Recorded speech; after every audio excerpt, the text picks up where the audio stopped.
So this past fall, I had the opportunity to participate in a 70.3, also known as a Half Ironman triathlon in Madison, Wisconsin.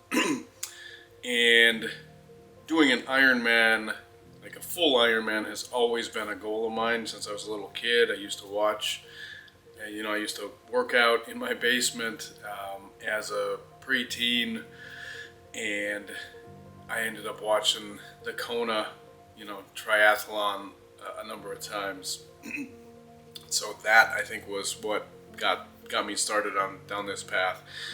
So I finally bit the bullet and decided last fall was going to be the time that I try the half, and so then comes the planning for the training. And I'm a dad, obviously, of 4 kids. I have a full-time job. My wife works more than full-time, and so training was definitely something that I had to kind of piecemeal or figure out how to get in. At the end of the day, I was able to complete the triathlon, and it was fantastic. But there certainly were a few areas that if I had to do it all over again, which I'm sure someday I'll do another one, that I would do different. So if you're looking at doing your first 70.3, here's some, I came up with five things that I thought you should be aware of in training for the Half Ironman. And the first one is nutrition. So they provide on the course, at least on the course that I was at in Madison, they provide a number of different things. One of the things was these Martin gels, and they had gel, and then they had gel with caffeine. I knew in doing my research that you could, some people have stomach issues when it comes to those gel packs. So I did buy some before the race, and I did do some training, and I took a few throughout some of my training rides just to test. I found out no problem. I didn't have any problem with that. But what I failed to do was try anything else. I also failed to train into a deficit, into a deficit of sodium or whatever, where my nutrition actually mattered. I took these things just to test my stomach. I didn't take them when I actually thought that I needed anything. I did some rides that were 35 miles, but that was it. And I didn't cramp or anything like that. So I definitely would try training with some other things, because what I found out when I got on the bike is I got about 15 miles, I would guess, into the bike, and I started to cramp up, and I've never cramped before. Not like that. I've had a calf cramp, but I've never cramped up where my legs just slowly started to seize up on me, and it was one of a couple of times throughout the race that I thought maybe this was going to be it. I certainly couldn't continue to bike for the full distance and then run a half marathon on top of that feeling like this. But I pulled over and had a banana and had some Gatorade, and within like 10 minutes I was right back feeling great. So I guess in training, in prepping for this, in prepping for my next one, I certainly would try some different nutrition options. Because again, I don't know, eating a banana when you're exhausted and when you're going through this, or Gatorade or whatever else, it would have been nice to have trained with that and know that it helped, I guess, and also know that it didn't cause me any issues. So my first thing was train with some different nutrition options. Number 2 would be practice the transitions. So the transitions are from swimming to the bike. So if you wore a wetsuit, getting out of the wetsuit, getting to the transition, and then transitioning to putting on shoes, and if you're changing, actually doing some sort of change, or if you're staying in the clothes that you are, getting on the bike, getting your helmet on, sunglasses, all that kind of stuff. I had never practiced that thank God they had like wetsuit stripper people that would pull your wetsuits off for you or help you get out of them.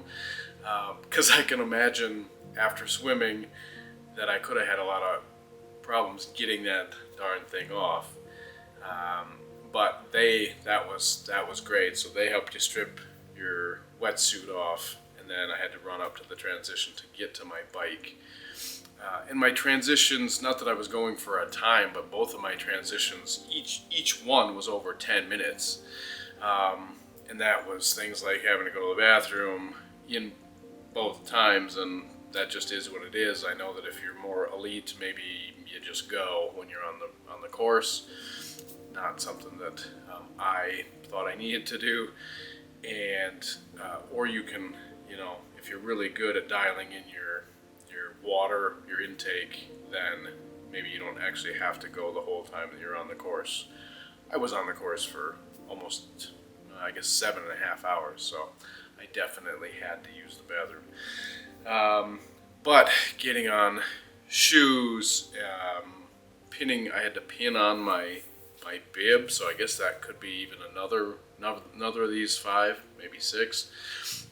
Instead of pinning on that bib when you're wet and exhausted already, getting one of those race belts where your number is just on that belt and you just got to clip the belt on and you're set to go.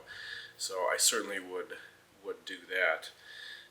But I would practice these transitions a little bit more, just getting off your bike and getting ready to run. But I would practice those a little bit and just get that dialed in. I went through it mentally, and I kind of looked at my list and sat at the transition area for a little while and kind of worked it out in my head. But if I had the time, I certainly would have just actually done a practice transition of both.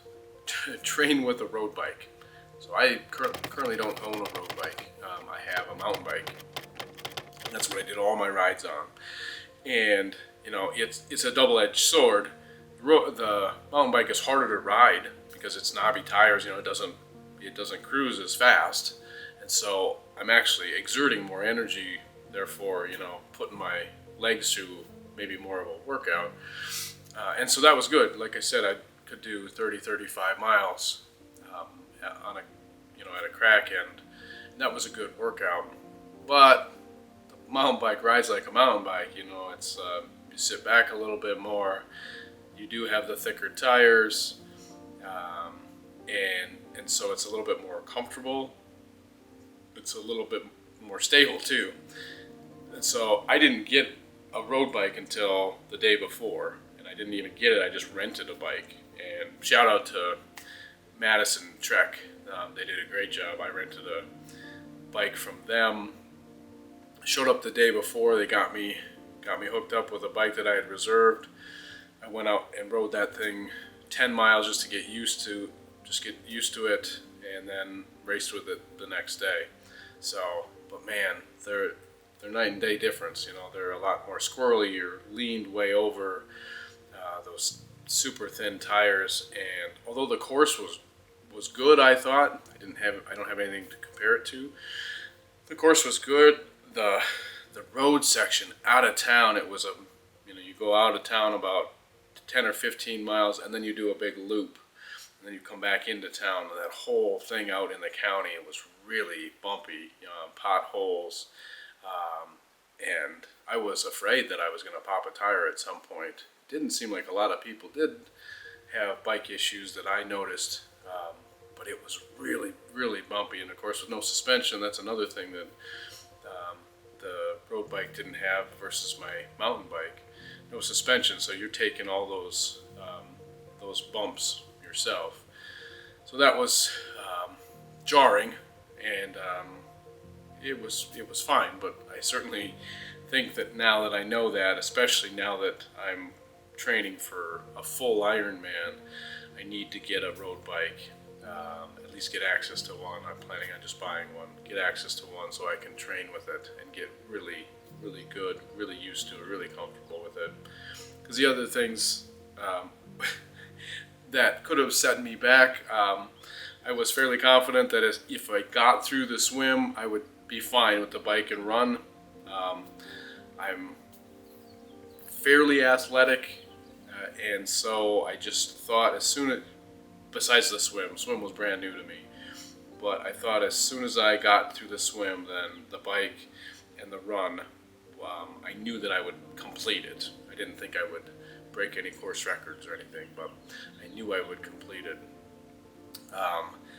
But all the additional things that you can have on your bike that I didn't have.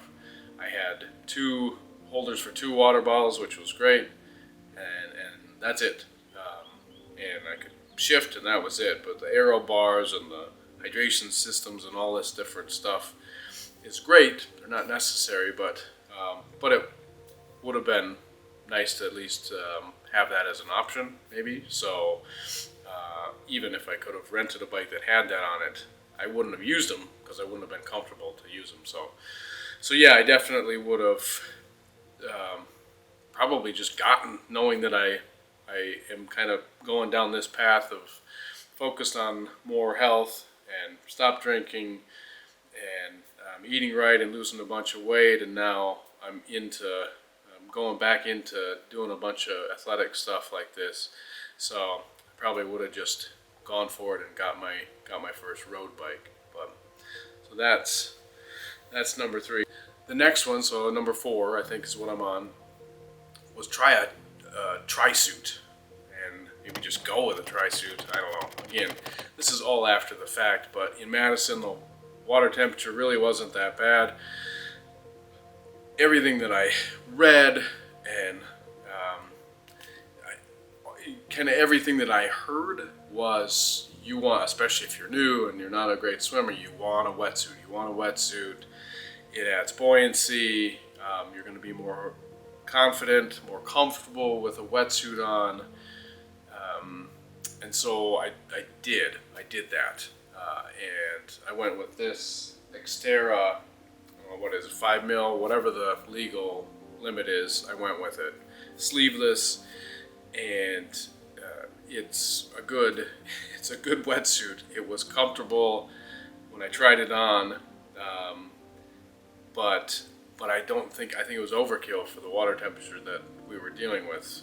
When I got through half the race, I was like, I'm almost hot, like this. I didn't need all this, so I certainly for the next one would try a tri-suit. And that goes back to these transitions. If I'm in a tri-suit, then there's no needing to deal with any of the other issues as far as taking off your wetsuit. You just get out of the water, run up, throw your shoes on, get your race belt on, and you're good. So I certainly plan on trying a tri-suit for this next race, and I think knowing what I know of the water temperature there, I certainly would have been comfortable in a tri-suit. So that's number 4. And the biggest one for me, number 5, was I never did an open water swim in my wetsuit. And it almost cost me, I was almost done with the race before I started. I got in the water. I had tried on my wetsuit several times, make sure it fit. I knew that as you put it on, as you wear it, as you take it off and put it on, it stretches out a little bit. Maybe it feels a little bit more comfortable. So I did all that. I just, again, with my schedule, I didn't carve out time to do an open water swim of any kind, even just get in the water with the wetsuit. So the first time I got in the water was after waiting in line with 2,000 other people and to dive into the Lake Monona and do the 1.2 mile swim. And I had a panic attack, and it almost cost me being able to finish the race. I had to calm myself way down. I actually had to swim on my back for a little while and catch my breath and just calm down. It just was a different feeling. Cold water, not cold, but like cool water, hot wetsuit, tight wetsuit. I felt like I couldn't breathe. It was a typical mild panic attack. And thank God I was able to calm myself down. I didn't have to flag anybody down. I think I just looked pretty awkward because all of a sudden I'm swimming on my back. I'm not going very fast, obviously, on my back. I'm just trying to breathe and relax. And I got over it. And really, as soon as I got over it, then I was fine. Then I swam fine. Um, and then I had fun. And then it was like, okay, whatever that initial, if I could have had that initial panic attack in a pool or in a pond around where I live, and then when I got into the water for the actual race, knowing that I was comfortable, that I felt good, that I knew what it felt like, and I wasn't going to have an issue, I certainly would have done that. So if you're thinking about doing this, you're thinking about using a wetsuit, that's your own preference, and that's perfectly fine. It worked great, but man, I get in the water with it and get used to how it feels, because that is a terrible feeling.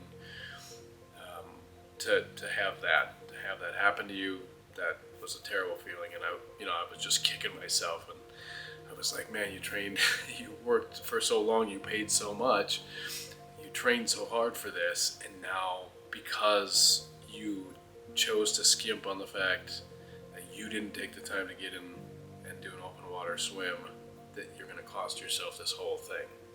Like I said, it worked out, but so that would be my number one, is make sure if you're going to use a swimsuit, and I'm sure a tri-suit too, like whatever you're going to wear, unless it's just a bathing suit, I guess, if you're normal, comfortable with that, but any sort of additional apparatus that you're going to wear for the swim, I would definitely try it. And I would try everything, all your equipment, run it through the transitions, see if it works, see if it makes sense, test it all out. You don't want to have something fail on you because you didn't know how it worked, or it didn't make sense in the race or in those conditions without testing them. So that's my list. Thanks for watching. Good luck if you're doing one. Good luck. They're a blast. The one in Madison was really well supported. Man, they were right there. They were wanting to give you food and drink, and it was well laid out. It was a blast. So they're expensive with your equipment and just the entry fee, but I think it's totally worth it. So if you are looking to do your first one, good luck. You'll have a fantastic time.